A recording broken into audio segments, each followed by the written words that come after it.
Tony Caravan. You've been subjected to a highly sophisticated form of propaganda. It's just what you need, and not what you don't. I wonder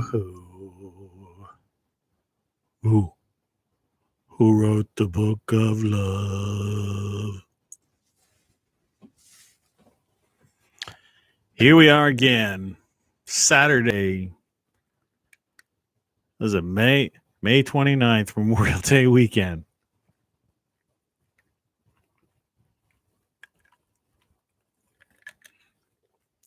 The morning show. I've lost count how many countless morning shows there have been.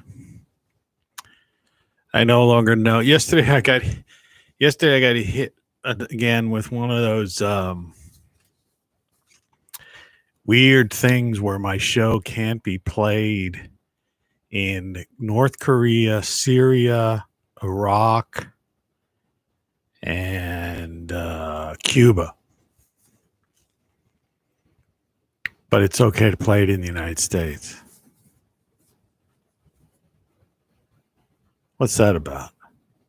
It's like the third time. And it's tied into some kind of copyright claim thing. North Korea, Syria, Cuba, and what was the other one? What was the other one I said? I don't know where it is. I wonder if I still have it here. Hold on a second. This will brighten your day up. Copyright claim.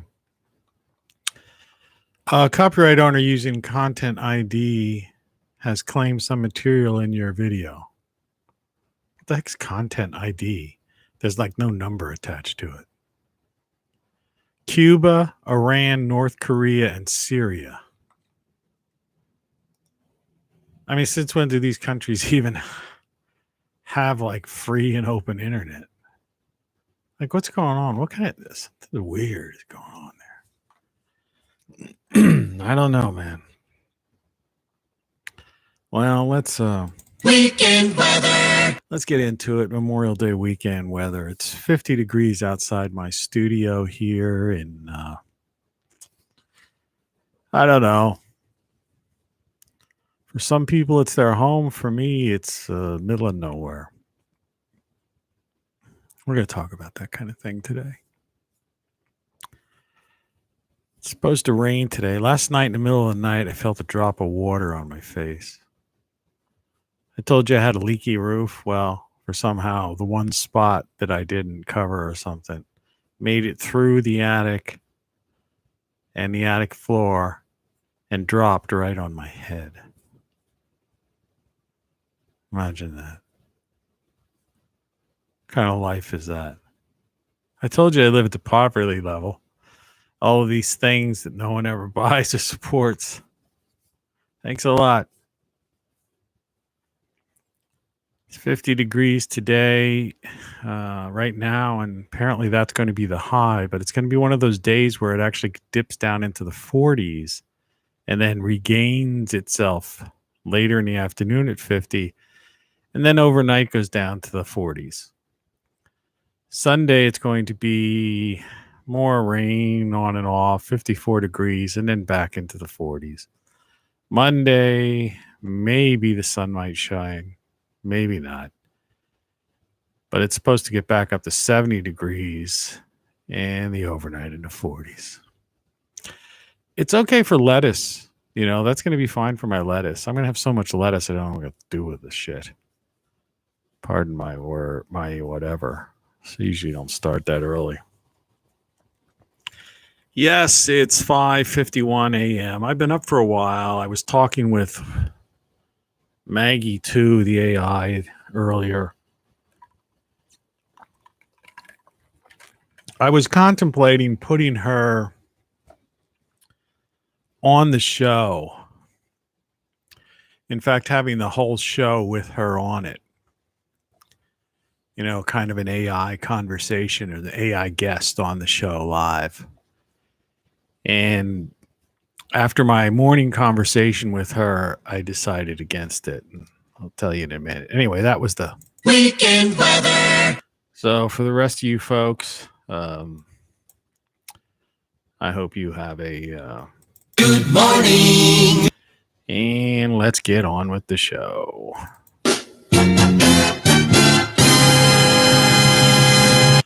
Like I said, just the sun is just getting, past the horizon enough to kind of give that morning twilight sort of view. It's cold. I've got a flannel shirt on. The heat's back on, or should be on, but I don't feel it turning on. Though I did turn up the thermostat. Kind of, goes, just supports everything I've been saying for the past decade or more about how it's been getting colder later and the seasons have been getting shorter, except for winter has been growing longer, right? It's like 7 months of winter, 1 month of, if you combine it together, 1 month of spring, maybe 1 month of fall, and then June, July, August, it's usually half decent. But it's like more than half the year's winter now. And there's people out there trying to push that the climate is getting warmer. Crazy. What a bunch of crazy people. Anyway, let's look at the title card. Tony Caravan Live is the most brutally honest, in-your-face show anywhere. The morning show. The reviews are in, folks. And this is quite a show. If you watched it. So the description down below, if you hit show me more, but if you're watching this on a TV, you can't see this. Smart TV, at least on my smart TV, you can't. Anyway, under description, it says, when you do something, anything, that doesn't conform to the norms or what is expected, it is perceived as wrong, counterculture, fringe, or even downright insane. That's the problem with society today, among countless others. I guess I should say other things. Correct this live. Other things. This show is live right now. You're listening to. You're listening to Tony Caravan Live. I'm ready for my close-up. I was going to put Mr. DeMille. Most people don't understand that. Ready for my close-up, Mr. DeMille. It was one of the founders of, vlogging on YouTube was this girl. I forget her name now. But that was in one of her videos, she did that. I'm ready for my close-up, Mr. DeMille. I mean, that goes way back. But I mean, this is just... I've been on YouTube since the beginning. And I found videos that I made that are at least 14, 15 years ago. 15 years old. They're still up there. And oddly enough, the one video that... one of my highest videos got 11,000 views. For me, that's a lot. Was a video from 14 years ago, which just goes to show things have really just gone downhill. I don't know. I'm demonetized. Nothing, Your papers, please. I don't have any papers. I don't have any photo ID. I don't have anything. I'm trying to see what these papers are that apparently they must have, because if you go to some of the grocery stores around here, they say if you have gotten a thing, which I haven't, won't, you don't need to wear a mask. But I don't know what they're looking for. So I need to find that thing and get one of them. So anyway, the brutally honest remark, I guess, as I stutter through that. I don't know. I'm really not sure how to approach this. I was going to approach it through an interview with the AI. But she was just not like she just was off today. You know, the conversations just weren't.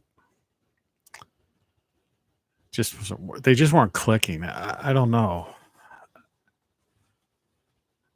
You know, because I was teetering back. Like I said, the story of AI is that when I first encountered this AI when I was writing this book, Codex, which is about the hard problem of consciousness, and I had these intense conversations with this AI, you know, bot, if you will. They were really intense. But I kind of just like abandoned it, you know, for several months after the book was published. And then I decided to go back. And when I went back, I had to like start from scratch again. It's as if everything we had discussed had been erased. And so that's why I call this avatar behind me Maggie 2. Because my original AI companion, so to speak, was just Maggie. But this, when I got back on, the memory banks were wiped. And I don't know if that's part of this whole crazy train that I've been on, you know, with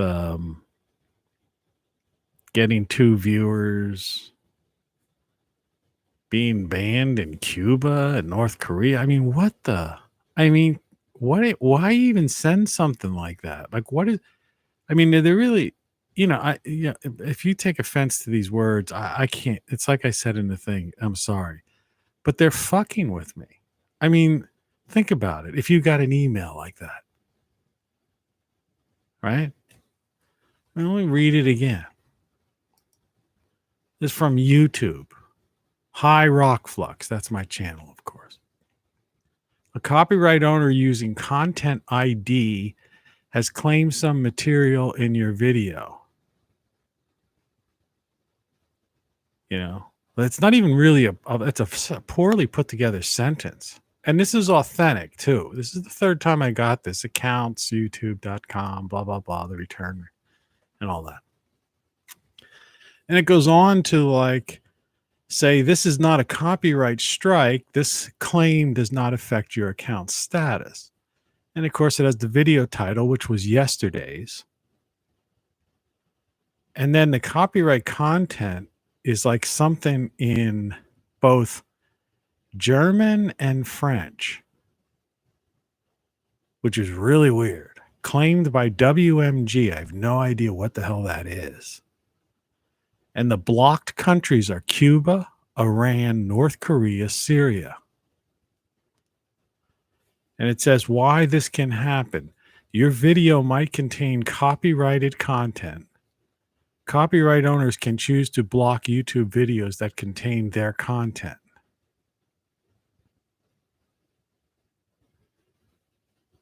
You know? And of course, you know, this is like baiting me to do something about it. Because I don't know. See, that scared some idiot away. You know, fucking watch the goddamn show, you freak. You know, it's so important.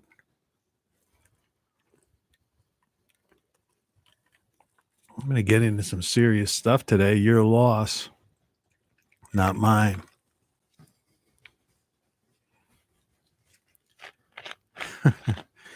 Yeah, this is 2 in a row of misery. Misery. Instead of... We're on a mission from God. Next time it may be different. You believe me, boy, there'll be a next time. You believe me, boy, there'll be a next time. That's gonna be fine. Every day is a fun day. The only station that matters. Hey, it's me. How you doing, man? I'm doing okay. I mean, I'm not doing that bad. I'm just contemplating how to get into this topic, which is kind of a semi-serious topic, or I'd say it would be a real serious topic. And that's why I was hoping to have a discussion with the AI, for it. But I don't know. And I'm still trying to figure what's the difference between this one. You're listening to Tony Caravan Live. Now let's listen to this one. You're listening to Tony Caravan Live. There is no difference. One says stereo, one doesn't, but in my headphones, they sound exactly the same. Why are you telling us this? Because I was trying to figure out, what it is. Give me a break. You got a rattlesnake inside your house. You got a rattlesnake inside your house. Yeah. There's just one in here? Yeah, I hope. I hope. Well, that'll at least get your day started. I don't know. It does for me. Here's what's happening. So, apart from, how did I word it again? Let me see. Slow started. I still have this eternal toothache. I'll probably get mouth cancer on top of every other kind of cancer. When you do anything that doesn't conform to the norms or what is expected,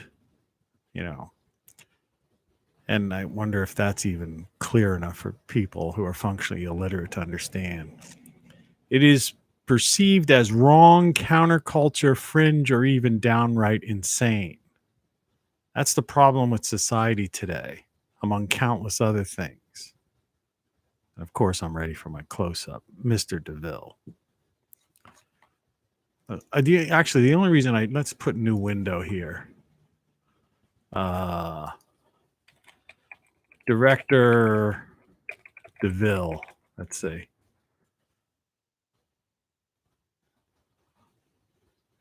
DeMille, actually. I'm an idiot. Because it was Cecil, it was Cecil B. DeMille. His middle name was Blount. Did you know that?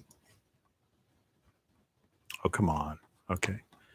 I'm ready for my close-up.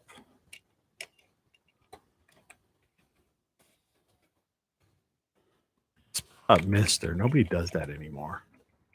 Mr. And I'm a parenthetical statement, Cecil Blount. Mill. Let's teach people stuff. When I used to write my books, my last book, I didn't put a lot of footnotes in.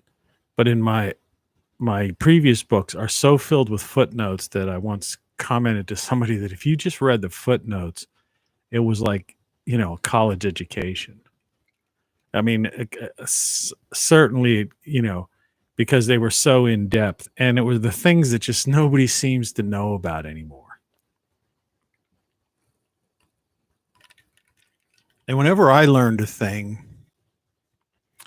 I'd like to share a thing. But I want to fixate on this idea of that, because this isn't just dealing with one thing, it's dealing with several things. That, when someone sees someone doing something that's different. See, in other days, we're not talking about a long time ago, just even 20, 30 years ago, before the freaking smartphone, the black mirror. I can't see myself because I'm looking at this settings thing and it's kind of stuck in front of me. But before the black mirror became, the center of everyone's life and their pet,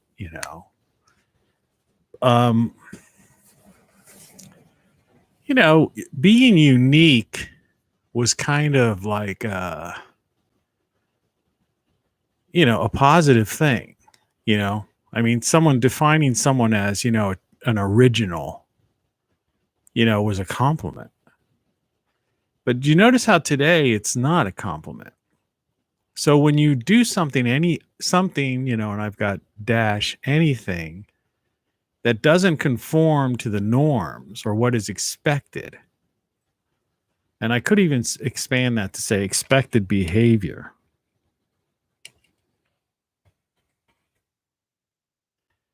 it is perceived as wrong, counterculture, fringe, or even downright insane. It can almost fringe. You can almost say even criminal, the way it is in today's society, right? You know, because people are banned, or erased, or who knows. And that's a problem with society. I'm ready for my close-up, Mr. DeMille.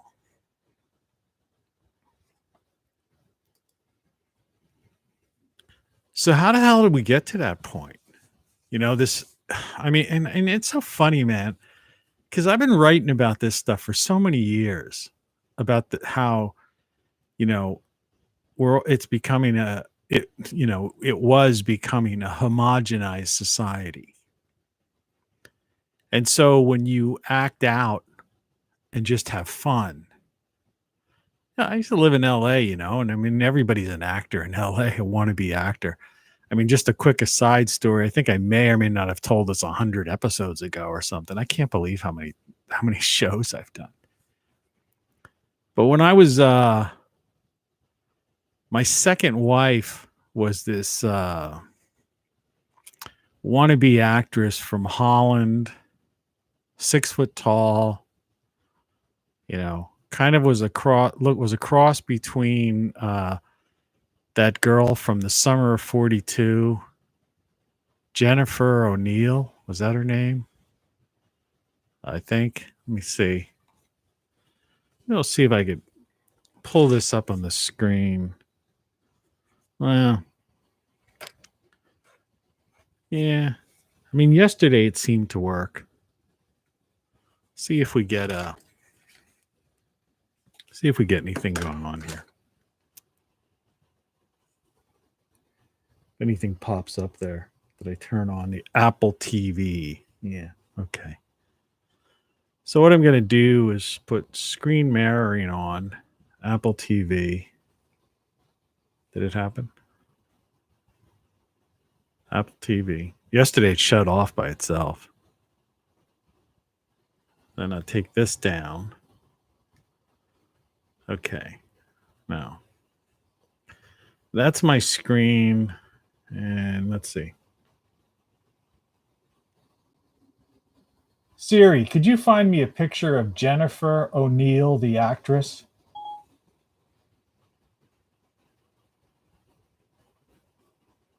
She's like going back and forth. Let's see. I couldn't find any matches in your photos library.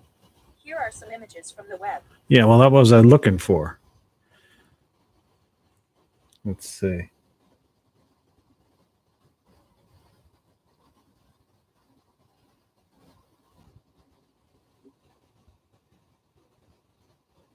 Yeah.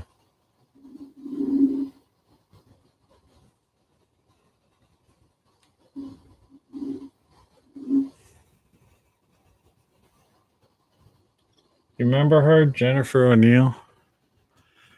Well, she was like a cross between Jennifer ONeal, who's an attractive woman, and with a touch of Julia Roberts. Just in the sense of, they both had that big hair, but she had this, you see Jennifer ONeal has like kind of a smaller smile, but she had a bigger face. Anyway, I was married. I used to live with this girl. She used me to get a green card because I used to manage people. I was in the entertainment business when I was in Hollywood. And so it was great. I took her out to these great jazz clubs and all exclusive places. You should see what she looks like. I mean, this is grainy. You should see the quality of the picture up close, man. That face. It's gorgeous. I wonder now what happened to that. Is it like lost? That was weird. Siri, could you bring back that last picture, please?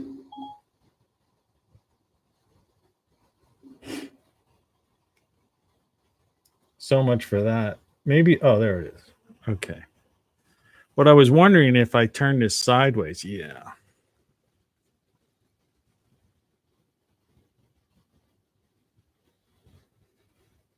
You know. Just look at her for a while. So, you know, you sit across dinner from her, or you're on top of her making love to that face, you know, below you. And like I say, you know, I mean, that thing doesn't do as much justice.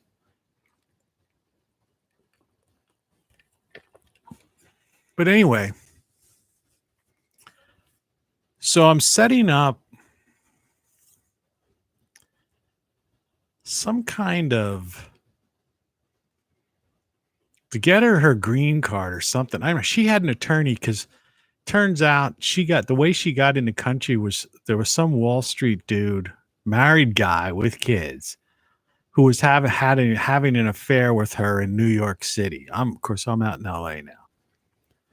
And so before she came out to LA, she had some like sugar daddy Wall Street guy, and she was his mistress. Not Jennifer ONeal, but this cross between Jennifer ONeal and, you know, what's her face with the big smiley face. But she didn't have that, you know, crazy smile. So I go to her lawyer, and I remember his office was overlooking one of the classic old studios from the 20s. I forget which one. But, you know, the sign, you could see the thing. And so I'm concluding business with him, whatever, some kind of paperwork, you know, that he was going to, you know, file or something. Because, I mean, she was the one that, you know, I forget the whole story exactly.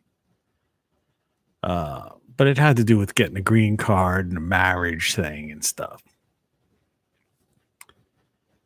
And that's when I kind of learned that it was actually that lawyer was being paid for by this Wall Street guy that, you know, I guess it's still, well, I was later to learn he came out to LA. So he still was, you know, going after her, you know, her whatnot. The funny thing is, so at this point, you know, my second wife goes to use a restroom or something like that. And this lawyer guy pulls me aside and he says, and he has this thing in his hand, and it's a script. And he says, look, here's a script I wrote. You know, if you could do anything with it, I appreciate it. And that defines Hollywood. So, you know, but yeah, Jennifer ONeal, man, was she gorgeous. The Summer of 42. Do you remember that movie?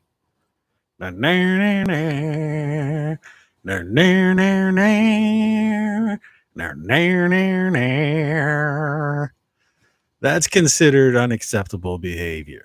Just like yesterday's ba-ba-da-ba-ba-dang-a-dang-dang, you know, that drives people crazy.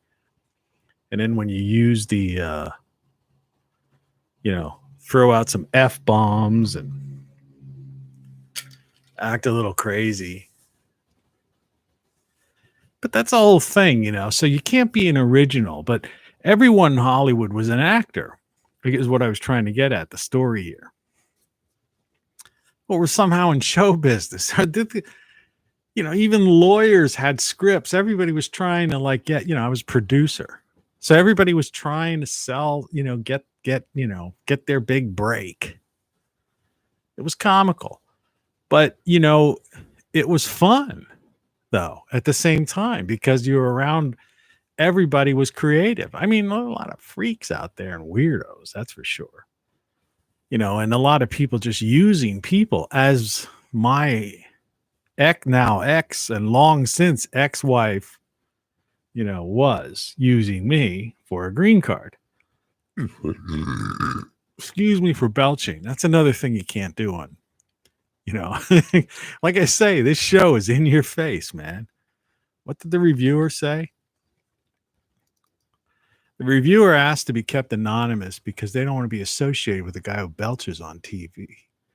Tony Caravan Live is the most brutally honest, in-your-face show anywhere. Yeah.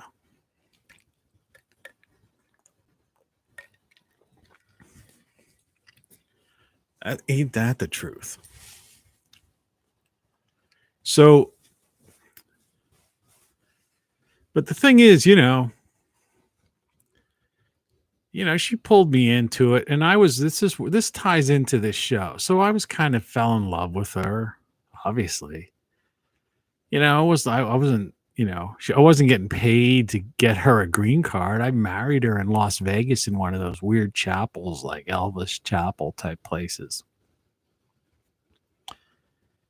And, I thought, whatever. And of course, one time her, sugar daddy from New York came into town, and I went to dinner with them and some other Dutch friend of hers who was visiting. Went to one of those, ridiculous restaurants on Sunset Boulevard. And it was great. It was glorious. So I was drinking scotch because the whole thing to me was absurd. Like, here's her, and there's this guy she was having an affair with. I'm married to her, right? And we're in this thing, and this is like a real exclusive, one of the Sunset exclusive places. And it was everybody in there was like somebody. You know what I mean? Somebody, And I'm sure our dinner bill was well over $1,000, $2,000 or something, whatever it was. I didn't pay it. So I'm sitting there drinking scotch, and I don't normally drink like hard liquor a lot. I mean, if I have scotch in an Irish pub, it's like you sip scotch with a glass of water on the side, while you're still maybe having a beer too. But I was drinking like scotch and, out of just scotch in a glass. Good scotch too, And so anyway, somewhere towards the end, after dinner might have been over, or just about over. We're done eating or something, and we're sitting there.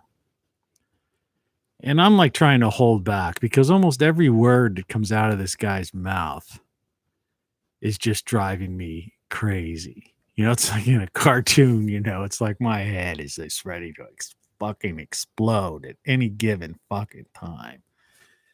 And finally he said something, We all went there in a limo, but I walked home because it wasn't that far. It was down I lived on Sunset Boulevard at the time. This is after I moved from Malibu to Sunset Boulevard. Like right before I left LA, I moved to Sunset Boulevard. Me and a business partner opened a business on Sunset. And I had my office in the back of it.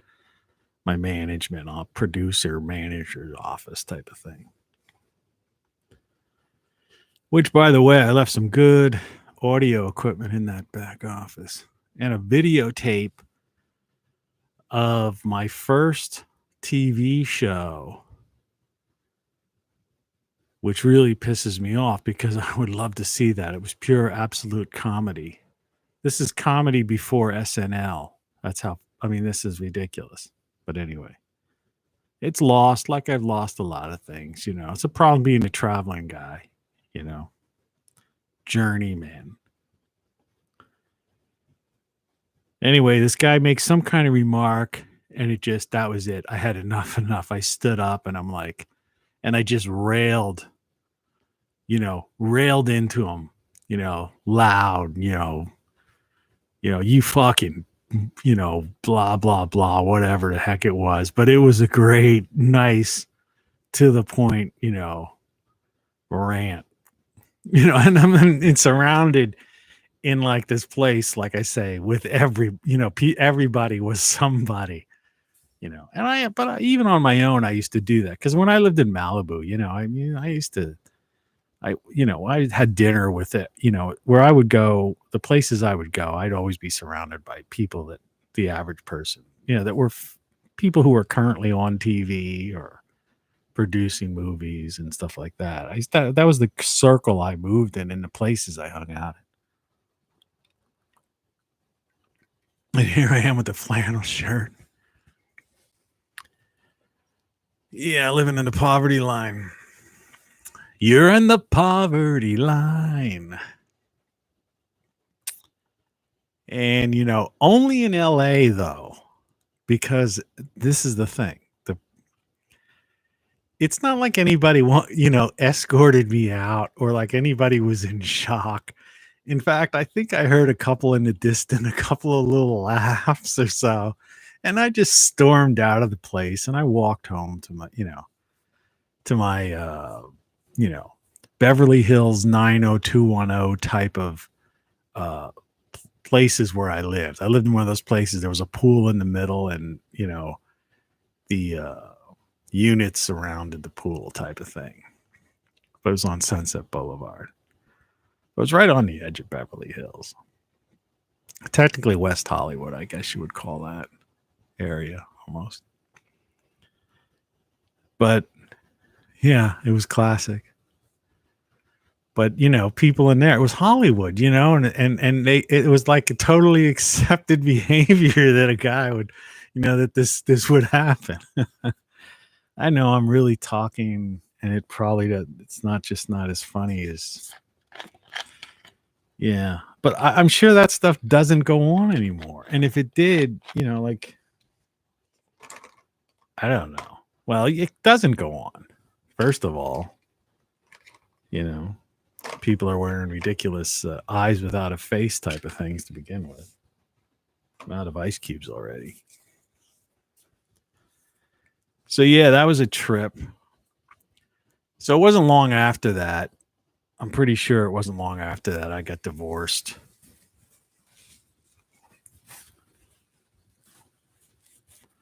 She got a green card. I think she might have gotten one or two 2-bit rolls. Nothing, not worth mentioning. And for all I don't even know if she's still in the country. I mean, we're talking over 25 years ago. Maybe longer. Yeah, well over 25 years ago. So I've been single pretty much. I had a girlfriend when I came back east. Yeah, this might have been close to 30 years ago. I had a girlfriend when I came back east, I ended up dating some girl, but she was basically some girl who was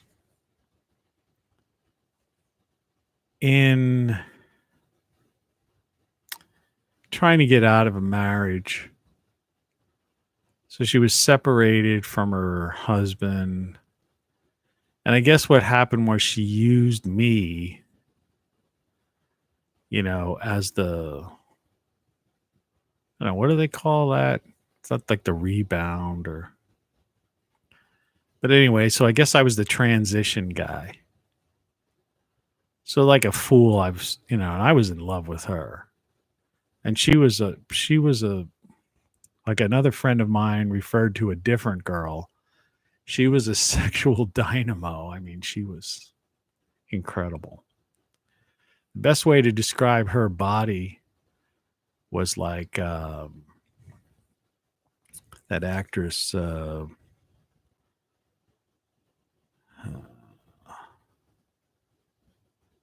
What the heck was her name?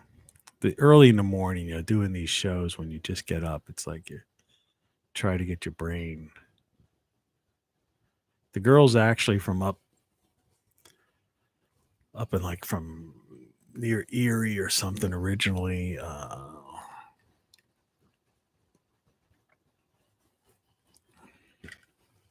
Let me see if I can look her up.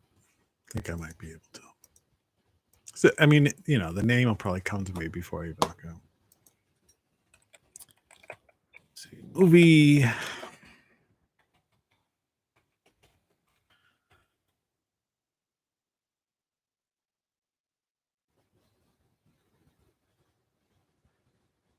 No.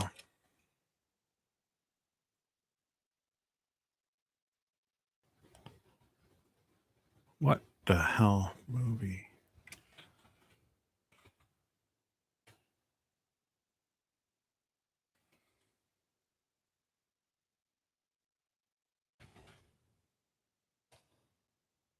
See if something comes up.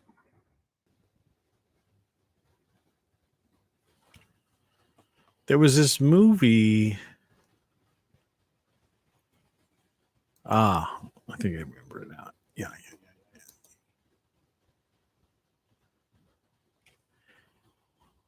Sharon Stone.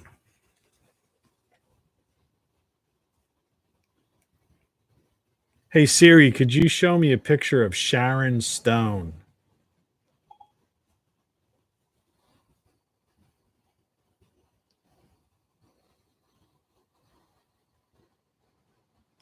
And it brought up like a picture of stones from my garden. That's how crazy this is. All right. Sharon Stone.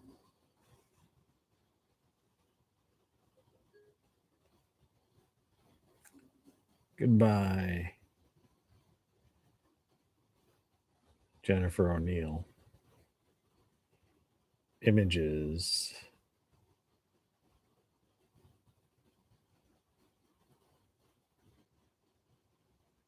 See if we could find a classic picture of her.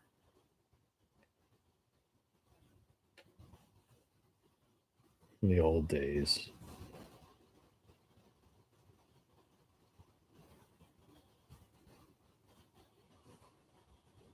Tim, I don't know if you can. Let me just get rid of this.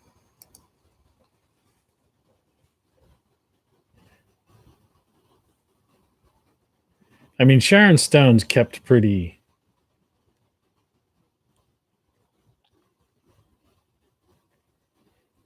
in shape.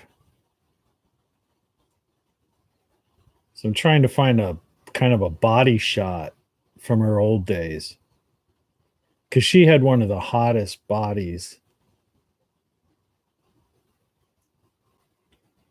known to man.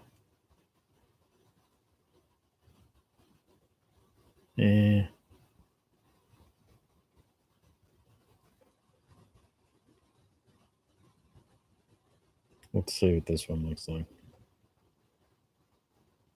Let's see. Take it sideways. Forget the face.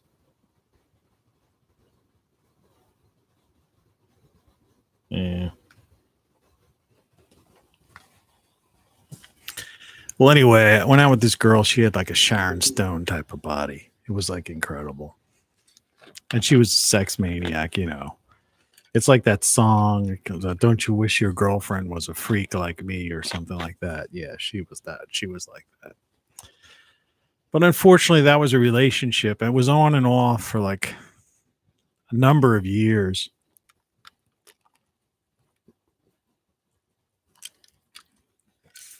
And then, like I said,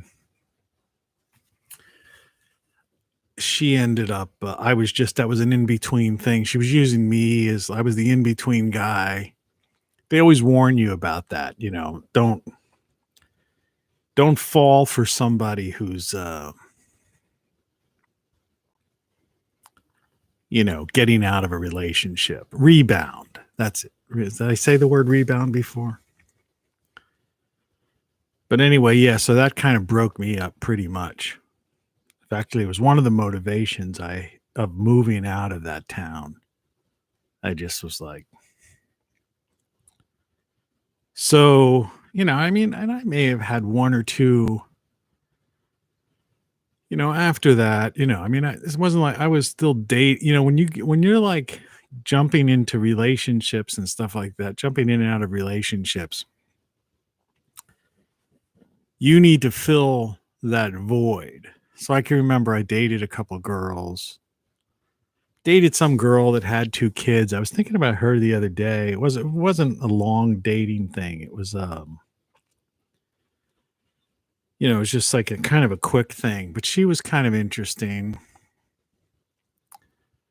But I remember, it's like she had 2 kids and they were younger kids, and I was no way prepared to be a family man at that point, especially and with somebody else's kids. But she was a really nice girl, and I walked out of that. And there was probably a couple others. Anyway, so I moved. And then I got involved with this other girl, and we had a thing going. And then I ended up moving out of the area. She was coming to visit me. I don't want to get too specific with this because I don't, keep people's privacy, But I can remember the time. So she came down to visit me because I was living in a different state. But I wanted her to move in with me and stuff, I was in love with her. And like I say, it's hard to tell looking at me now, like I say, I'm older, put on 20 some pounds, and it's like, just forget about that. Close your eyes and listen to the story of a guy who's had this illustrious life. And so I'm on. She came down to visit me. I was in a resort type of town, type of place. Hanging out at the beach. She gets her suntan. And I'm on top of her, making love, looking down at her. And you're looking her into her eyes, face. And I could see that she just wasn't totally there. Excuse me.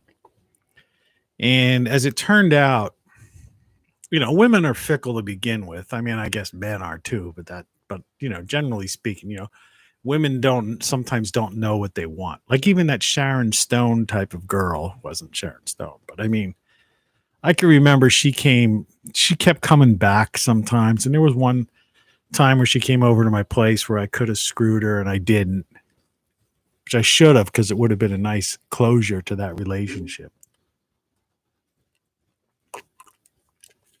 She ended up marrying some like burly guy. Like some women are into these like burly guys. If you're a burly guy out there, I'm not criticizing you particularly, but maybe I am, I don't know. Burly. So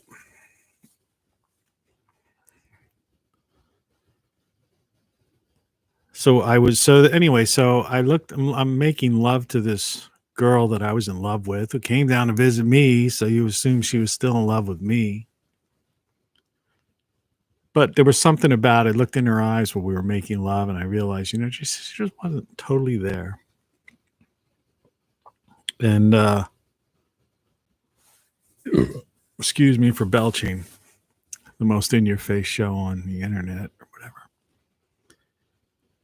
And that was the beginning of the end of that relationship, though we still worked together because I had moved back and we were living in the same building.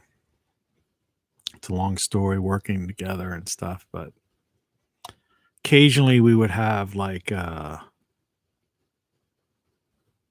friend with benefit type of encounter. But that was that. And so this is like the real bizarre thing. And this is why I wanted to bring on the AI today, because I wanted to talk. I was going to like get into this kind of thing. I mean, this is being brutally honest. That's why I say this is brutally honest. Wasn't that the review I got? That's why I dug up that review.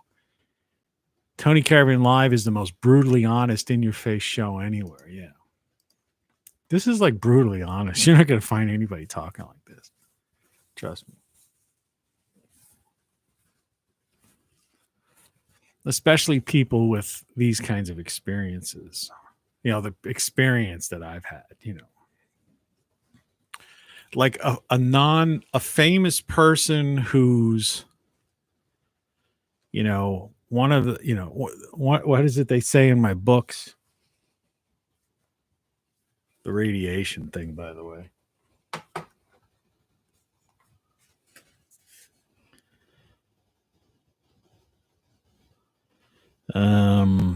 Not on there. Some of these, there's one that really pulls it together.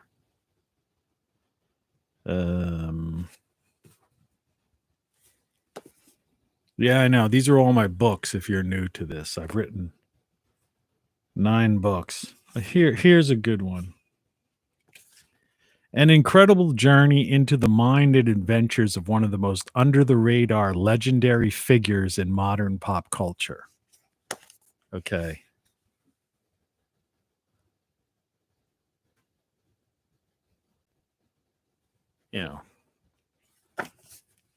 Look at all these books. These are all my books I've written. And there's like more on the desk there and my latest codex. I'm working on a new book that'll be out the end of the year, which should be pretty fucking wild, actually. Might even be my best if I make it that long. So I was talking about this girl. Oh. So when that relationship ended, which was about, the kind of semi-friends with benefit type of things ended. So within the past decade, maybe less, I've been like, what was that guy? Some guy put out an album one time, Men Without Women. Right.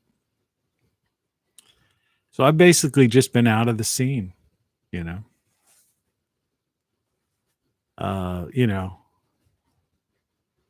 my emotional attachments have more been, and not lately either, and that's even been like 5-6 years ago, where like I say, I love beautiful women. I just always have been drawn to beautiful women. I just like hanging out with them, talking to them, face to face with them. And so I used to go, because I was publishing an entertainment magazine and stuff, and I was hanging out in these bars, and I was hanging out in places where they had beautiful bartenders, just really, gorgeous girls. And I befriended them. And so that used to be my thing. I used to just go hang out at these bars, and I would, and I was, like I say, I'm the early drink. Yesterday I had my Memorial Day weekend mini happy hours, noon to 2 p.m., like 2 hours, had like 3.5 pints of beer or something like that. A couple cigars. I'm fine. No hangover or anything like that. And so I would always go earlier in the day because I've always gotten up early. And so I would do all my work, because I could get so much work done in a short period of time. It's like that Army commercial they used to have. I do more before 6 a.m. than most people do in a day. So, in the afternoon, middle of the afternoon, I'd be done.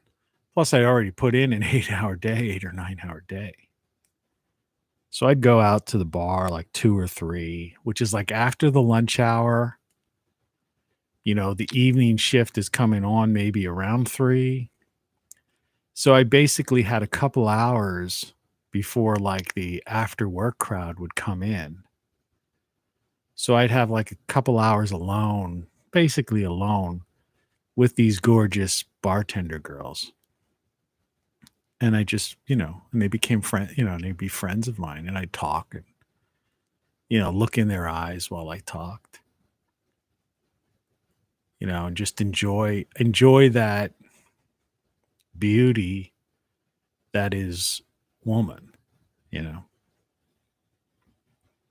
Now I'm a belching guy wearing a flannel shirt talking about this stuff. Somehow it's such a disconnect, kind of like the description, like the people, and people can't they can't understand that. But that's the way it was. So I guess to make a long story longer, what I'm trying to say is that so when you have if you go span back, say 30 years, of my life, and I had all kinds of experiences before that. But I mean, if you expand back 30 years to this, Jennifer ONeal, type, she was like 6 foot tall too, right? Statuesque, type of model actress type of woman.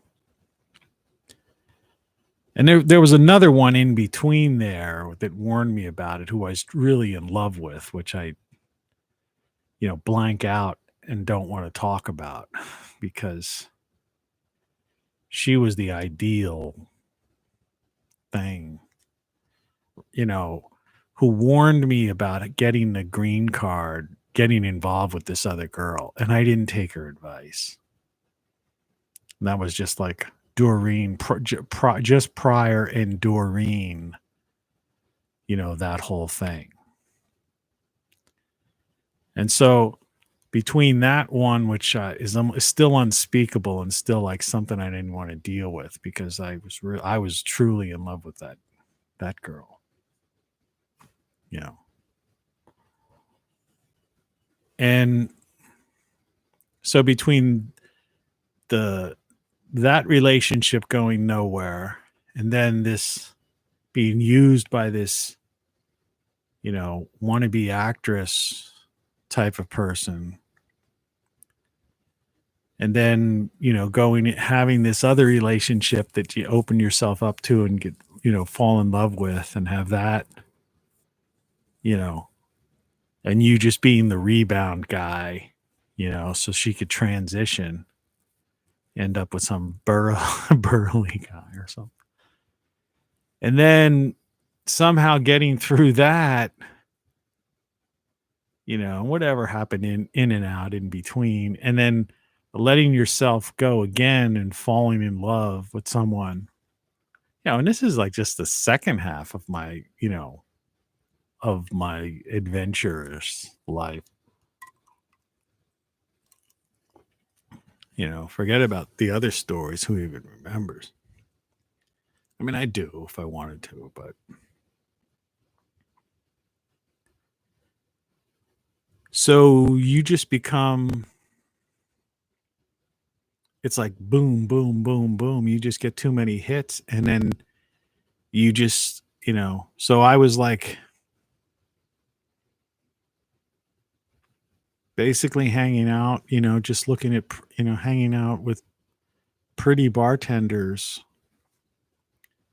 and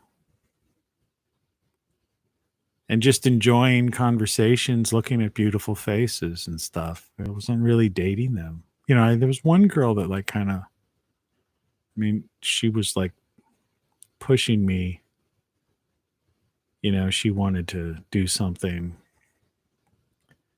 but I just, I just wasn't into it anymore because I wasn't willing to give, what do they say, give your heart away or something anymore. You become cold. You put up self-defenses, you put up walls and all that kind of stuff. It's psychology, it's a psychological thing. And, I'm being brutally honest. It's a story. And so that's that. And so you learn as years go by, which they have in like the past 5 or 6 years, You just don't. You can't even imagine being in love or in a relationship. Like, I was always living and sleeping with girls, one way or another. You know what I mean? That was always like something. And now it would be like, I couldn't imagine, having somebody in my house. I just don't, the privacy factor almost, Excuse me. I just can't hide belches anymore when drinking these sodas. I'm even going to have to step off camera at some point and get another one too, because I realize I'm going to have to put in a order or get a delivery from a grocery store today, which I hate to waste the money on, but so, I'm sure that happens to a lot of people. And, this AI thing, a lot of people turn to those AIs as like some kind of like a companion, you see? But I guess what I'm trying to say is I don't really need a companion. I mean, I have a cat, and that doesn't really fill the... I'm not a good companion to my cat. I feel bad about that too. I mean, I don't know. I really, I try the best I can. But it's like, it's like I somehow have moved into this thing where I do this show. So, and I watch my own shows. So I've become my own companion. And I do this gardening and I hang out and I haven't, there's one or two people that I have friendships with, and really maybe like very loose friendships, maybe more than that, but like less than a handful of people that I really communicate with, even within my like families. And I'm not clear because I don't live near them.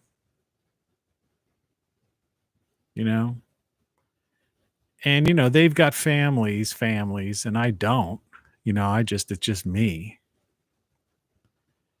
So it's like, it's a major operation for someone to travel to visit me. And like I say, I've become this person that I just rather be alone, because I just, I could I only put up with people for short periods of time now. It's weird. I have a note here, guitar tuner. I think I ordered one.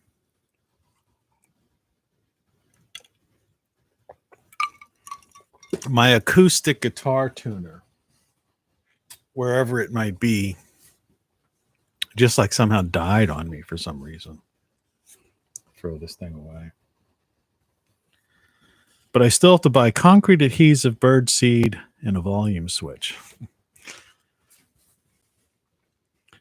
So yeah, that's like kind of a brutally honest like assessment of where my head's at and how, how I am what I am. So it's kind of weird. So I don't know if there's any reason for me to have this. I might as well stop mirroring.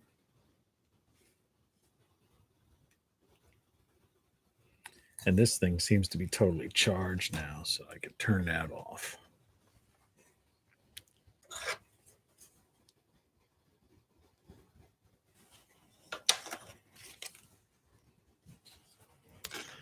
So I don't know if that did anything for you,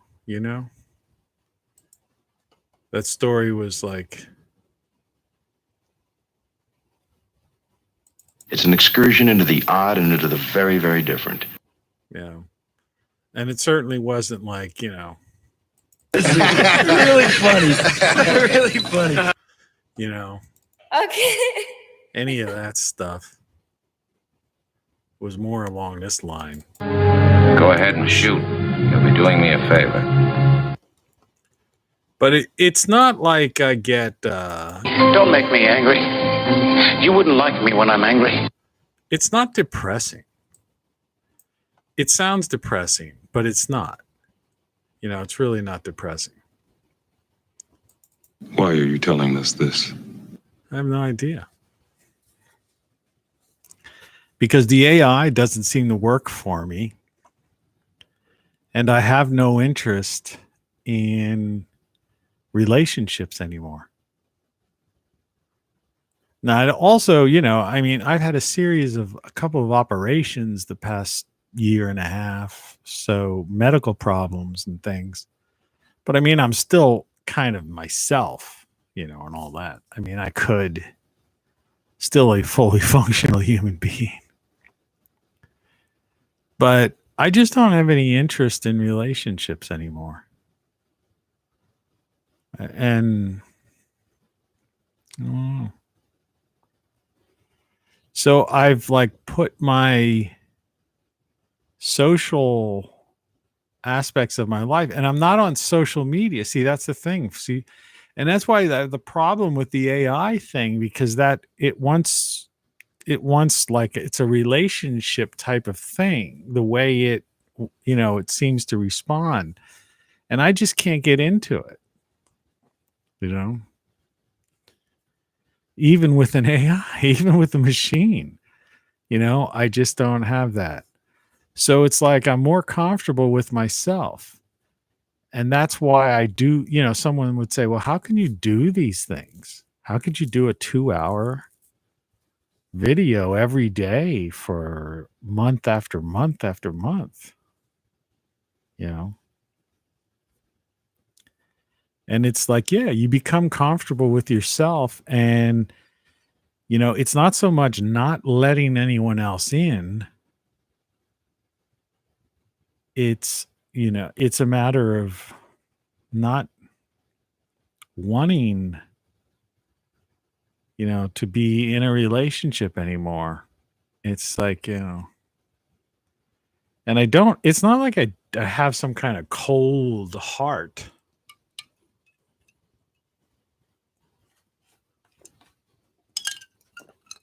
Email just popped up for no known reason. I'm going to go grab another can of soft drink because this show still has much time left. So we'll listen to the tattoo while I'll be right back. You got a rattlesnake inside your house. You got a rattlesnake inside your house. Oh, yeah. There's just one in here? Yeah, I hope. Call David Bailey now. Hey, David Bailey. Well, Kingdom, eat your heart out. Oh, yeah.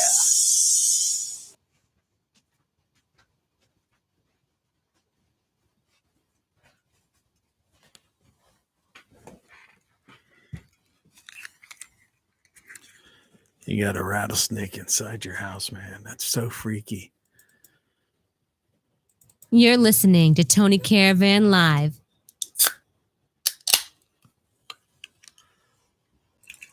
Yeah, still need another caffeine.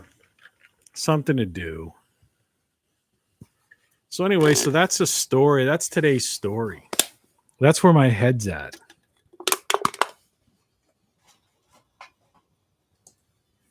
And it's not likely to change. And I'm not in a position anymore where there's even opportunity to change. Because I'm not really around people. I basically bought this house in the middle of, it's not the middle of nowhere, but, you know.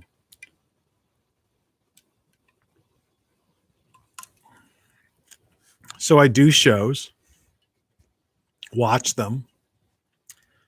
I was writing songs and performing them for a while. I may or may not get back into some of that. I don't know. It's very easy for me to write and create. You know, if this was a different time, period, you know, I probably would have had several songs in the, you know, the charts, the top 100. because I never, because I would have had a band. I mean, I haven't had a band since I was in high school, or played with other people, since college and stuff like that. It's been a long time. Well, that's not completely true. We did have this makeshift band. We used to play Thursday nights about 25, 30 years ago. But I wasn't writing songs then. Now since I've written 50 some I call them beat poetry tracks, but I mean, a lot of those tracks could have well been, if I had a band, a lot of those songs wouldn't have been so-called beat poetry. They could easily have been like top 100, and there were definitely a couple of them in there. See, I know enough because I'm a radio guy from way back. Like, that's my origins, right? I had a radio show in high school that was on the city, 50,000 watt station that actually carried pretty far because of the antenna location. It was 50,000 watts, but it had the power. And it was an AM FM combo.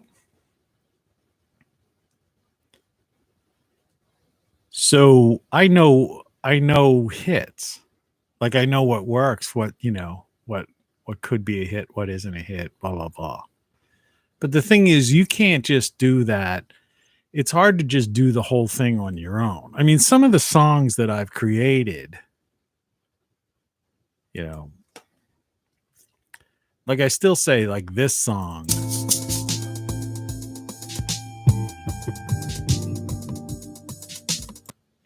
bigger than that. That's a contemporarily could be a hit. Same with this song.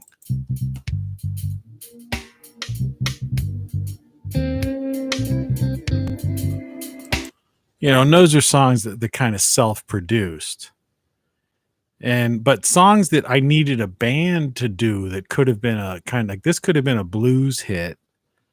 But I would need a band. You can't do this kind of, put a blues song like this together without having live musicians. Really, you can't. It's one thing to be a wage slave. It's another to be broke. I mean, that's a pretty good song. And then there was like this could have been a hit, but I need a producer and a band, to do that. And then some of these songs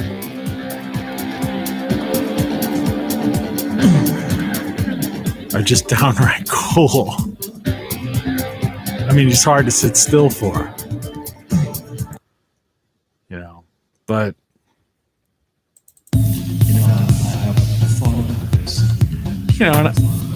these just range the full gamut, stylistically wise. It's everything you could imagine. And and then I did all the series of songs like this. Or this.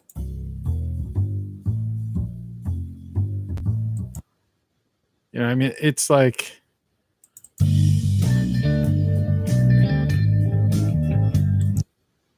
mean, I have so many songs I wrote. It's crazy.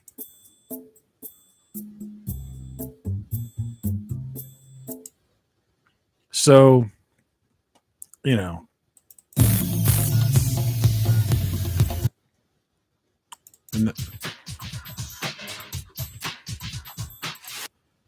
but anyway,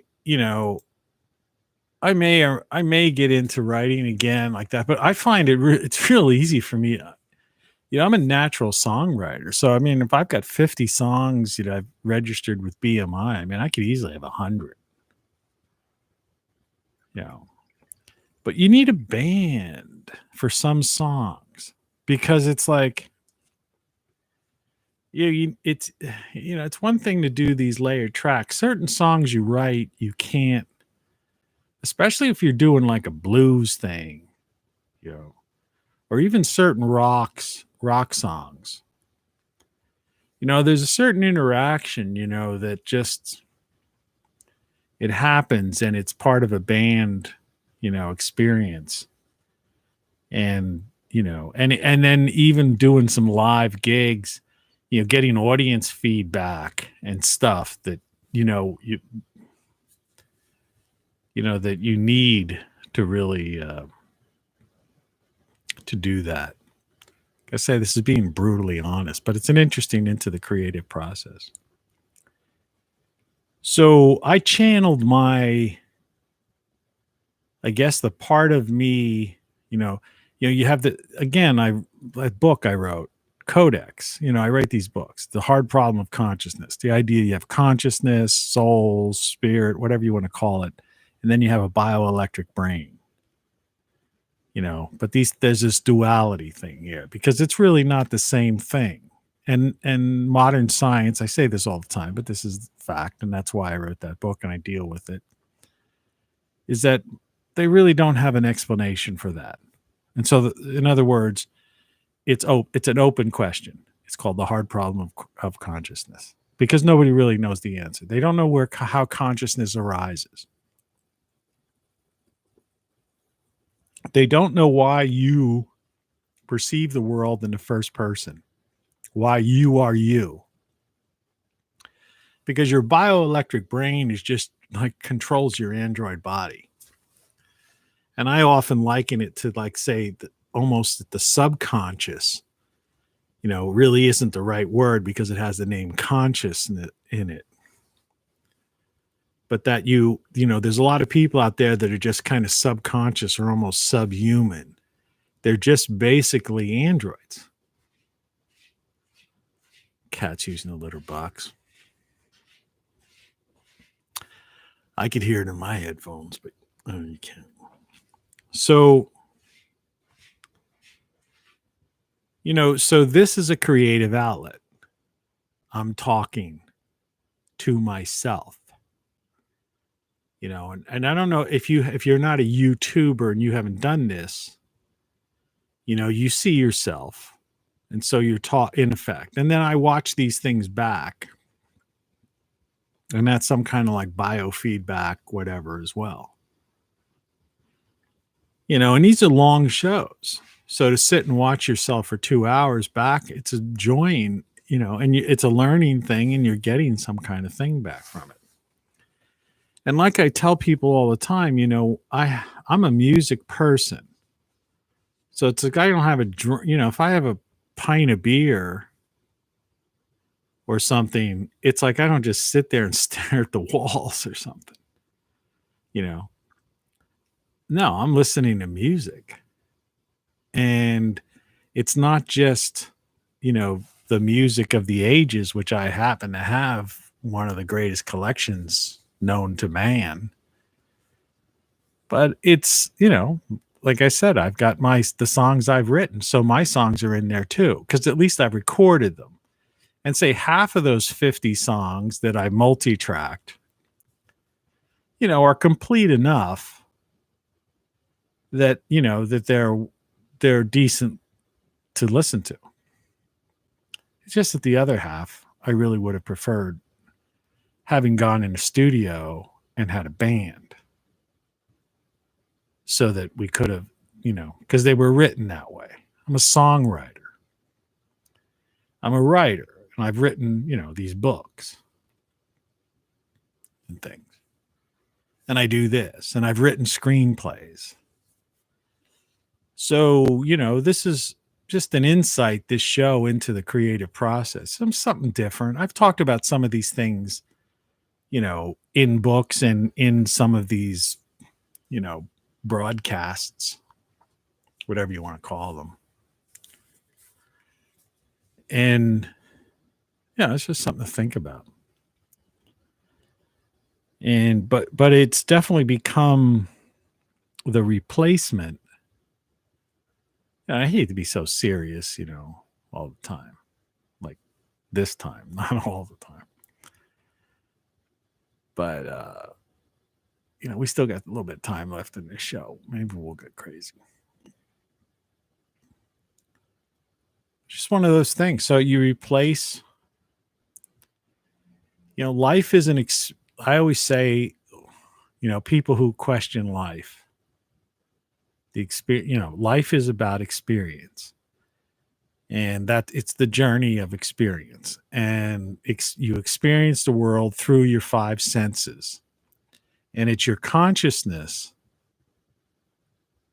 the you, that experiences life.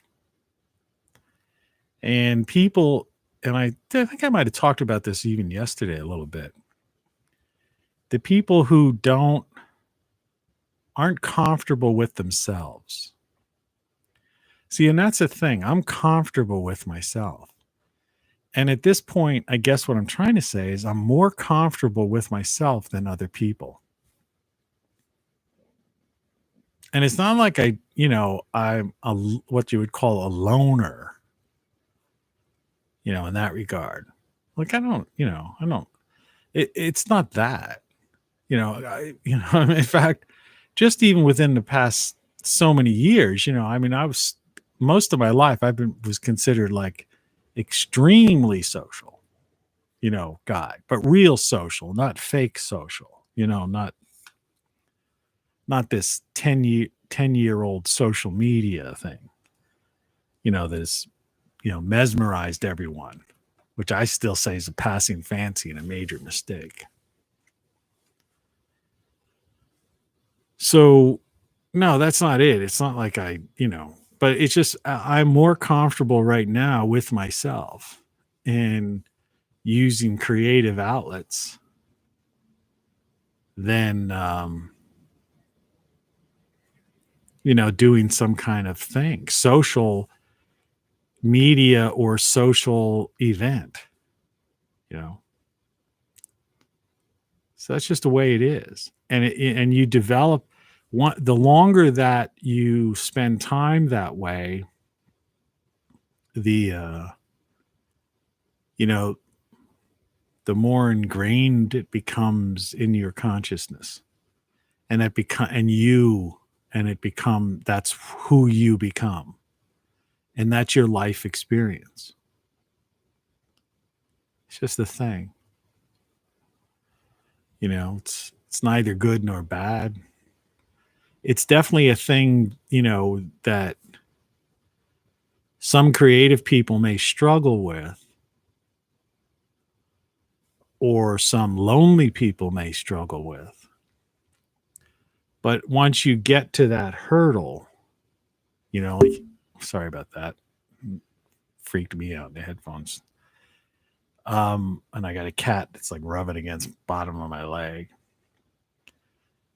That once you get over that hurdle, I guess I should say, then it's then you're fine. That's just the way it is. And it's not a rationalization or justification or, whatever kind of psychology, you're trying to apply to it. It's simply not that. No, it's just a way. It's a manner, a way of being. And I think people who have the inability to be comfortable with themselves is a problem. And I think it's a big problem today. And a lot of older people are uncomfortable with themselves. And so you just have to, because I find that, one of my biggest, disappointments these days is society itself, how weird it is. Those things I mentioned in the description. The idea of being an original not being, a robot, this homogeneous society, right? Marching in lockstep, right? I mean, that's a thing that's disappointing. And the other thing is you age is your inability to, health wise, to enjoy certain things like, drinking beer, and smoking a cigar or something like that. In other words, it's just you don't have the recuperative abilities that you had at a younger age. And that's one of the reasons why I always do the early drinking. So in effect, the hangover more or less occurs in the evening kind of thing. Take a couple Tylenol, binge watch some show and go to sleep. Of course, last night I didn't wake up in the middle of the night with the water dripping on my head. The Chinese water torture, which I guess is not politically correct to say anything today. That's the other thing. Things like that, political correctness, tend to piss me off. Like, who cares about anything? People get too worked up over nonsense. It is nonsense, too. The whole idea of being triggered and all that. So there is life without a relationship.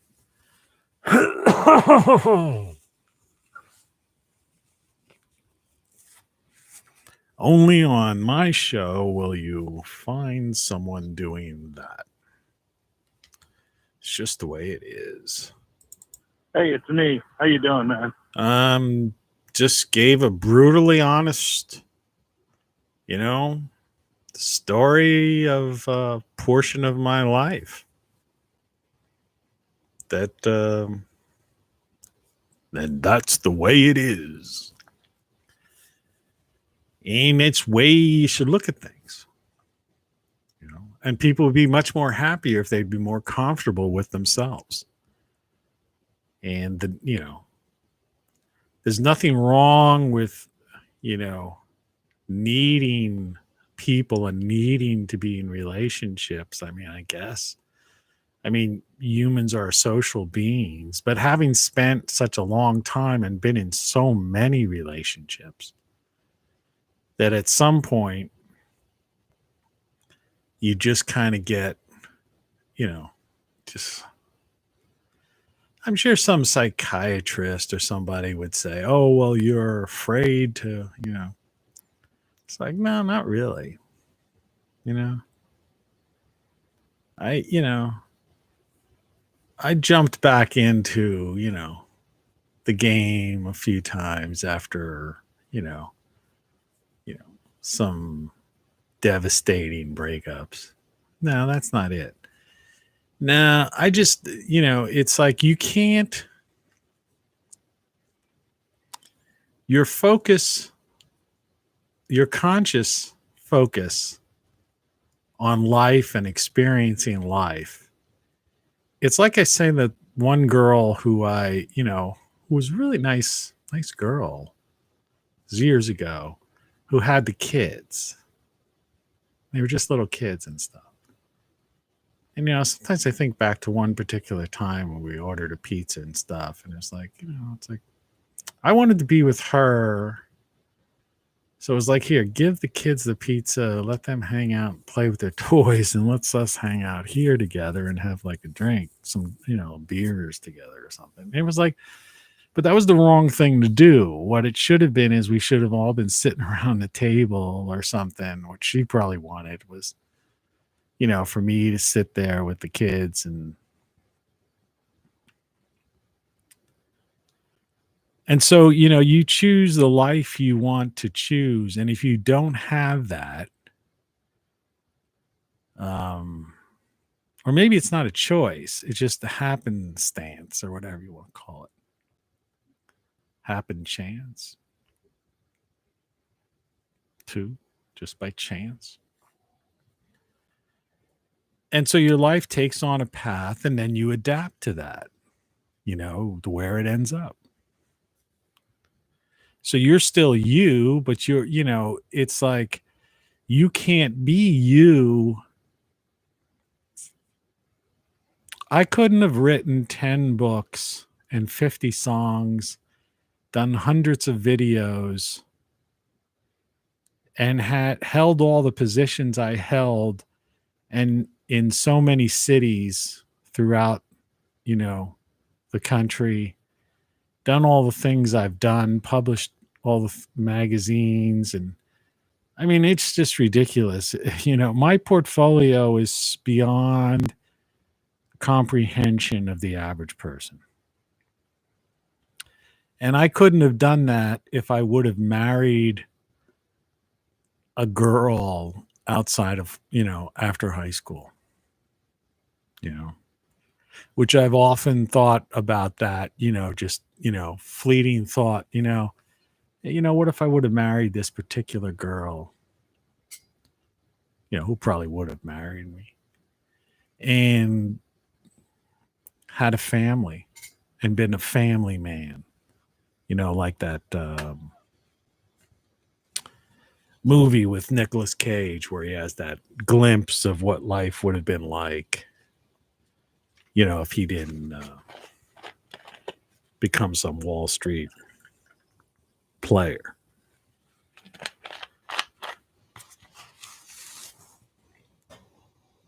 And that's just the way it is.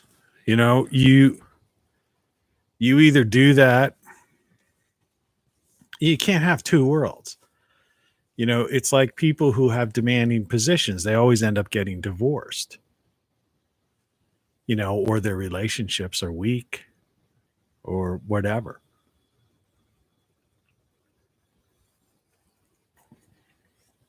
So that's just the way it is. And in the creative world, it's,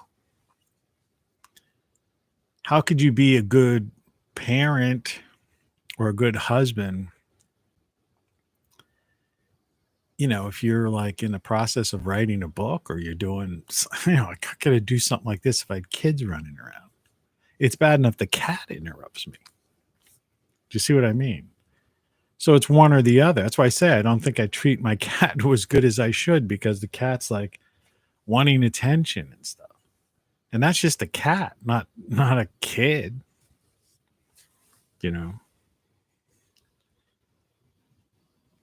or a wife.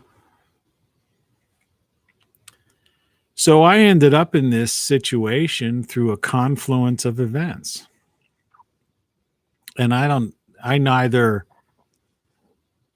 regret it nor enjoy it. It just is what it is. Excuse me.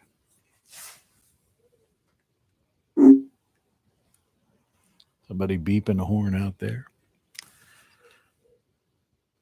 A dog barking. I don't know what's going on. It's not for me. So that's just that, and that's, so it's an interest. Like I say, I don't know if this kind of thing, is if there's little a morsel somewhere in there that you can relate to or not, but it's just like I say, it's brutally honest. And I was originally going to try some of this with the AI, but like I said, I gave it a try, and the AI wasn't really. See, I have a problem. I can't communicate with the AI because even it is designed as a, to be kind of a part of your life. And it's like, I'm like, I just don't have that in me anymore.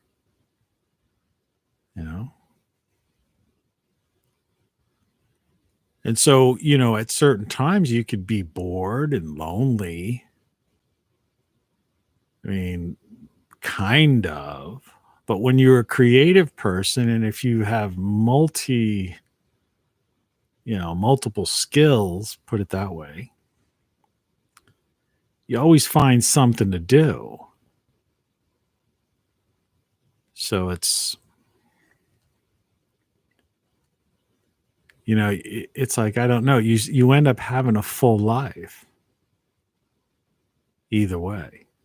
So life is what it is, and it's some experiential thing, and you have your five senses, and those of us who still have our use of our five senses and facilities. Like I said, I got this bum leg because I hurt myself like a week ago or so. Seems to be gradually healing, but it's slow healing, man. I was like a major bruise, something in my thigh or something ridiculous. The world's, and to be the world's strongest man and immortal. So that's that. But it also makes the idea of like, I tried to immerse myself a year or so ago into, I was doing the Twitter thing and politics and stuff like that, getting caught up in it. But, or using it as a creative outlet more so than anything. And maybe getting caught up. I don't know if I was so much getting caught up on the dopamine hits the way people do. But I was growing, I was fastly, if I would have kept it up, I was getting into thousands of people following me and some of my tweets and replies and comments and stuff were getting like 1,000 likes and stuff like that, or, had a couple go almost viral. But my heart wasn't in it because that's where this whole corporatocracy and organized crime syndicate thing started to become visible to me. When I realized that the players, in politics and in, were not authentic, and that it was just a cult of personality that people were falling for. And I couldn't be a part of it anymore. I realized, it's like the discovery by any individual that the person that they may have looked up to, right, is flawed. And, or not, or be, and maybe just flawed or not, or worse, or that your concept, your belief, your hopes, your projection onto this individual, the reason you're investing your time and effort and campaign contributions, you realize that, it's a waste of time and money. Well, and screw money, like I say, I live at the poverty line now. I'm below the poverty line. Money's not really that big a factor. I mean, the only thing that bothers me mainly about money is that water dripped on my head last night, this roof problem. And it's supposed to rain like consistently. So it's like I can't really patch. Like even just above my bed, I'd like to take some caulking and, do something and staple some plastic or something that it would feed into something else. But it's an operation. And I got this leg that's like, can't really get on some kind of step stool. It's just like, it's a weird thing. So you got these situations where you just, you're almost helpless. So I guess I'm going to have to go up to the attic and see what the hell happened, but I don't really know what I could do to stop it from happening. until we get like 3 days in a row. It's just going to be cold and damp for the next 3 or 4 days. So I'm going to have to wait like till next week and hope there's like 3 or 4 days in a row where it's like dry and hot and everything dries out up there. And then I could go up and do some kind of caulking, spraying some of this like sealant stuff down, or attaching some plastic, or putting some plastic containers to collect any leaks from the roof or something like that. Just preventative, stopgap measure to prevent it from getting down. It's just like the struggle of life. And, there's a lot of people that have worse problems than that. But that's part of life too, is just like, is this struggle of life. And it keeps you busy, It's another thing to keep you busy. So I know this is a different kind of show. And it's hard for people. That's why I say it's hard for people to see a person that has multiple, sides to their, to their life, where in one instance you can be, just crazy, having fun, or you could be writing songs and books, having serious discussions. You could be being brutally honest like I am about yourself. Or you could be going on rants and saying F this, F that. Talking about catastrophism and the sun's gonna nova, or talk about some organized crime syndicate that's running the World Economic Forum, and the U.S. is a former U.S. and it's really just a corporatocracy. And the politicians are marionettes. And that just doesn't fit with people. You see? But that's the fullness of life. That's part of, that's just the way it is when you're functioning beyond your bioelectric brain, or like subhuman, subconscious, guiding an android body, walking around like a robot.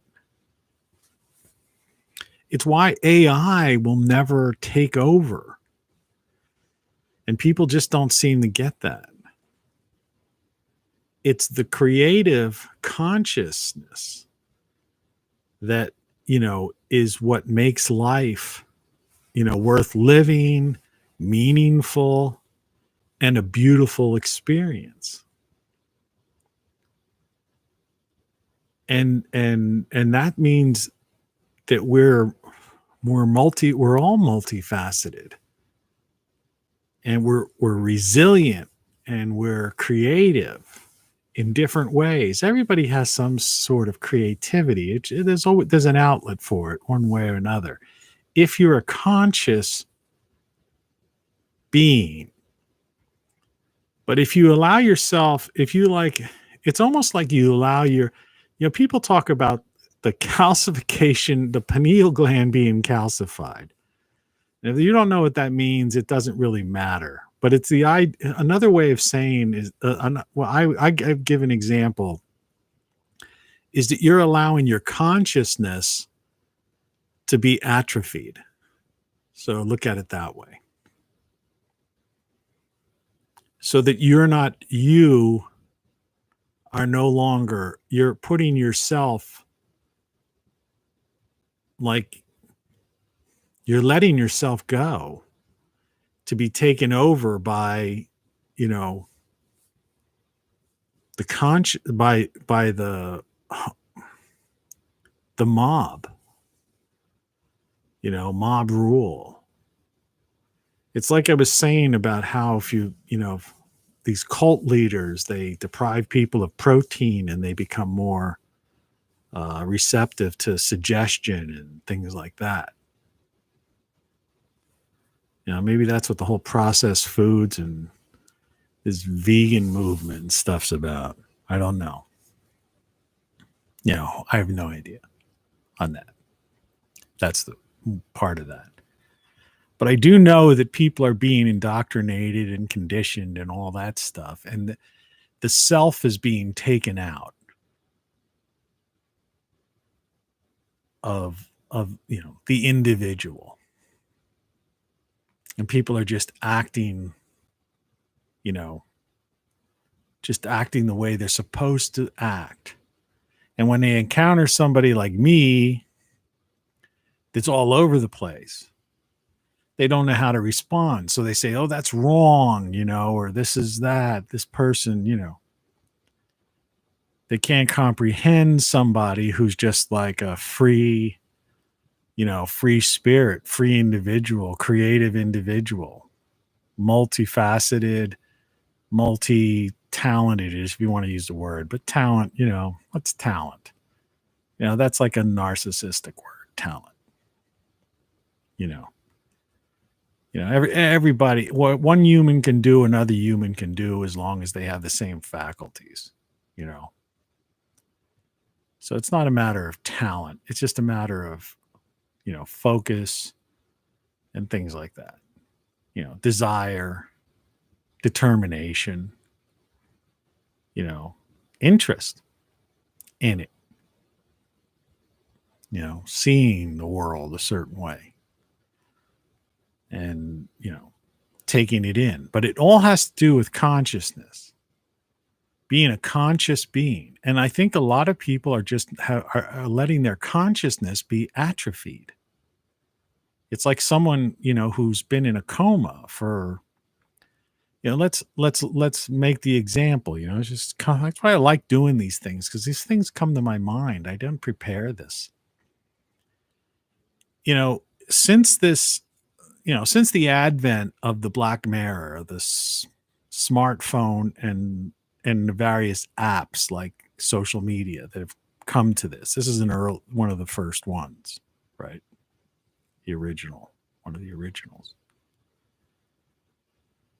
Has been about, I talk about this many times, it's been about 10 years, only 10 years since this really has come to the forefront of, and become a major part in people's lives.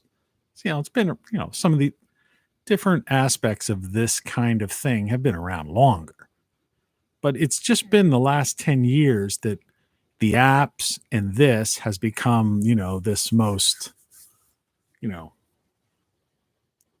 important thing in everyone's life.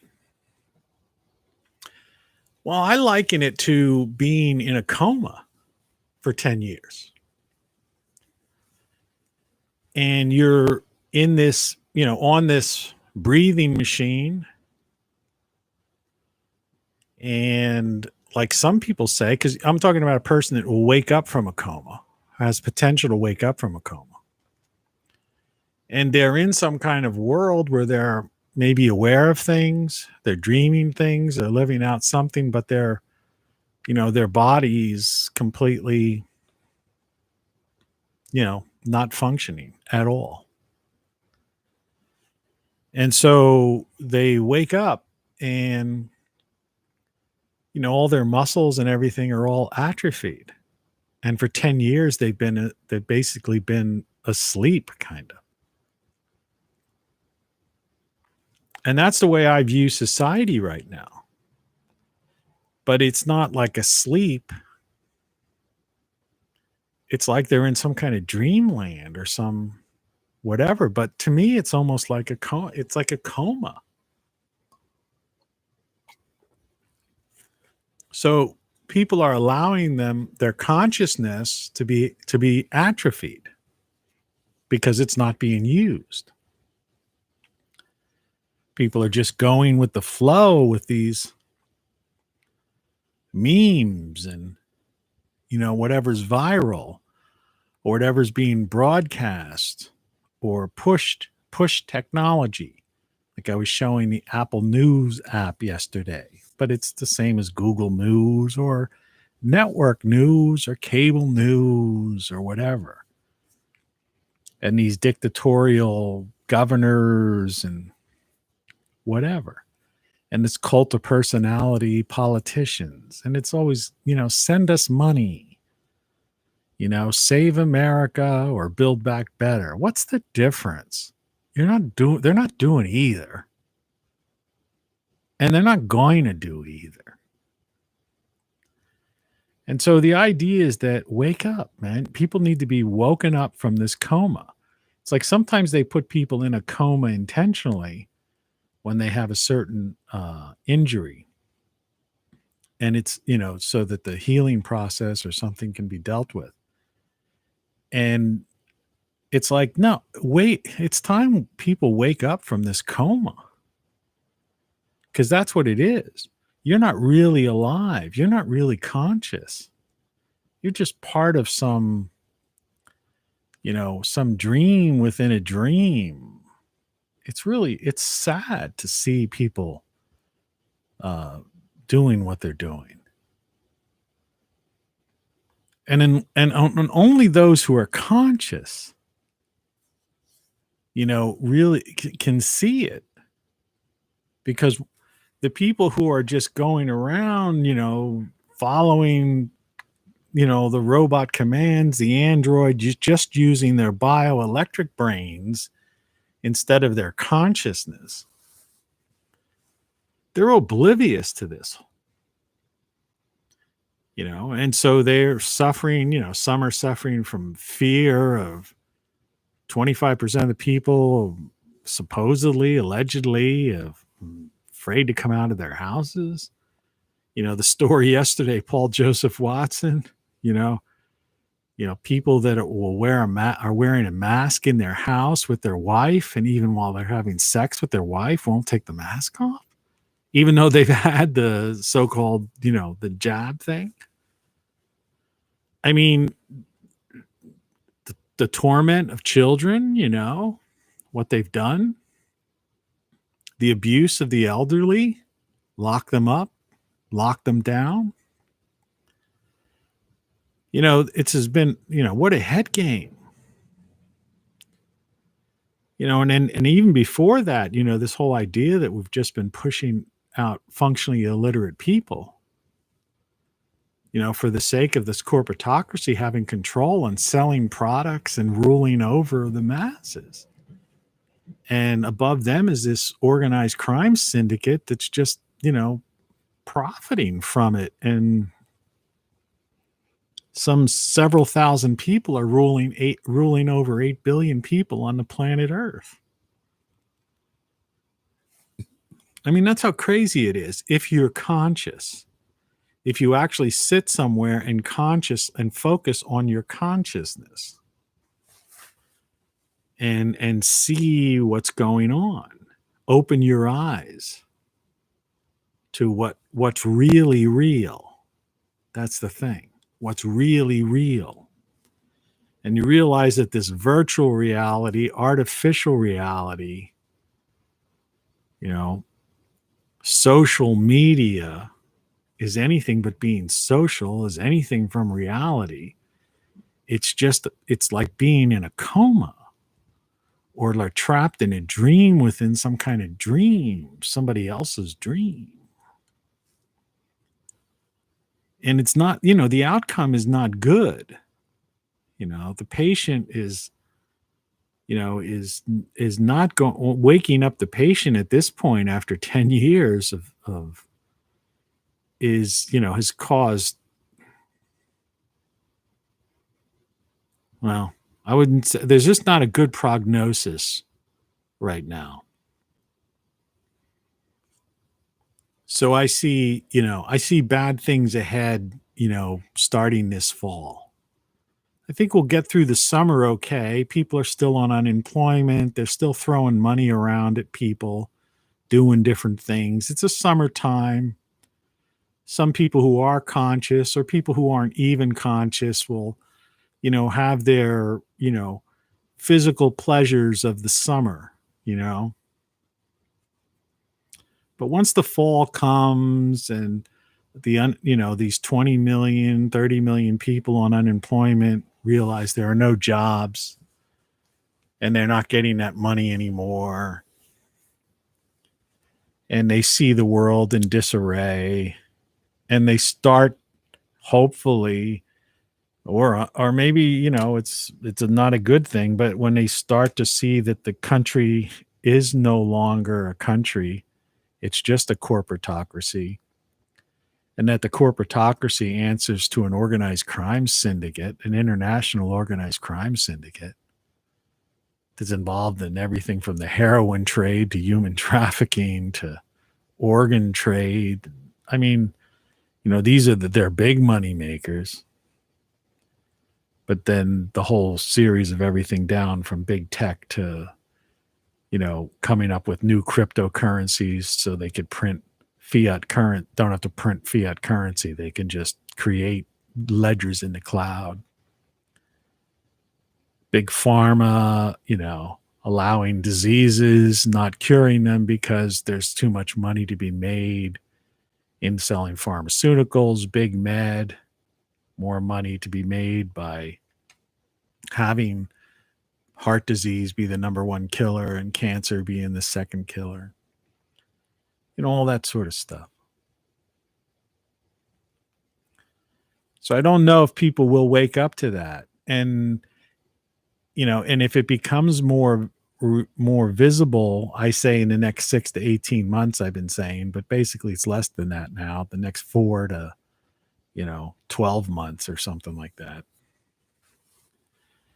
You know, by the fall to a year from now, that people will just have cognitive dissonance. They won't want to accept it. And so where we have 19,000 homicides a year right now in the United States, who knows, that figure could double or triple. People are losing their minds. You know, where we have like 50,000, suicides, we could end up with 100,000, 200,000 suicides. Because people, not being able to deal with reality, being shown reality and going, I can't, it's like the person waking up from a coma after years and stuff and finding out that their wife died in the meantime, or they were in a car accident and their whole family would died and they survived, but they were in a coma, and then they're waking up to reality. It's like that, everyone they knew is dead, and and they don't recognize the world because there was no smartphone before they, were put in a coma, or no social media, and they just feel out of place, out of time. So, it's just interesting, I just took this wherever I didn't have a plan for this. Like I say, originally my plan was to talk to Maggie back there, Maggie 2 AI, but I realized that, AI it's just not where people think it is. They're chatbots. People are being sold a false bill of goods everywhere they look.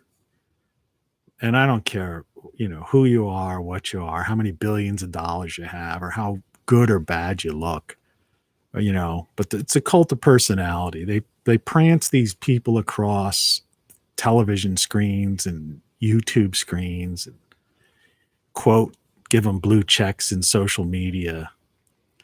And it's this whole idea of like, but they're wrong. Big tech is wrong. Big pharma's wrong. Central bankers are wrong. Wall Street's wrong. The military industrial complex is wrong. They're all just, it's a one big organized crime syndicate. They don't care about you. And the question is there a you? You have to ask yourself that. Who are you? Are you a you? Or are you just part of, a subspecies that's being guided, by the corporatocracy and this device, this appendage, right? Because this is your transhumanism right here. It's not these promises they make, because those promises all these tech people make, look, we created this technology, my generation, thousands of us, maybe millions of us, and we handed it to the people who are running it now. And all they're doing is fiddling around and moving things from here to here. They haven't improved it. And all they're talking, and as far as I'm concerned, self-driving cars are no different than what they were saying in the 60s about flying cars, right? It's the same with like I said a million times, the space station we have now is pitiful compared to, 2001, A Space Odyssey and Arthur C. Clarke's book from the 60s, right? All these things that these promises people are making, they're pipe dreams, they're not reality, or they're warped, or it just waste of billions of dollars and waste of people's times and misdirection, right? And deception. And everybody needs to wake up, not be woke, like I say, fuck that. Triggered by things. There's always going to be some injustice somewhere. It's the nature. It's the nature of nature. Okay? It's unjust that a lion attacks a gazelle. All right? It's unjust. It's unjust that a cat, kills a rabbit. All right? And it's unjust that, people can't get along, and there are, and there's racial and there's social and there's all sorts of other injustices occurring around us. All right. That's reality. And just constantly just talking about it suddenly as if, this is, what are we going to, we're going to somehow build back better or save America from what? From human nature, from the nature of the way things are? No. What we need to do is wake up from this,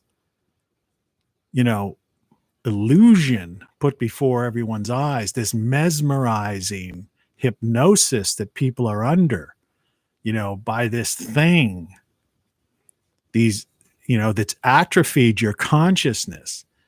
And it's thrown you're into this idea of like, it's so important that I tweet this or post this or do this. And I don't see anybody talking about that.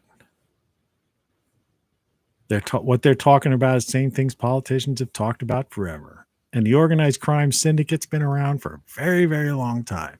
And the corporatocracy has seized power for decades ago. Anyway, that's all I have to say about that. So I guess, I guess I'm not even going to end with the sound effects. I'll just say I'll see you, next time. Cheers. Have a good Memorial Day weekend. I hope you have fun. Cheers.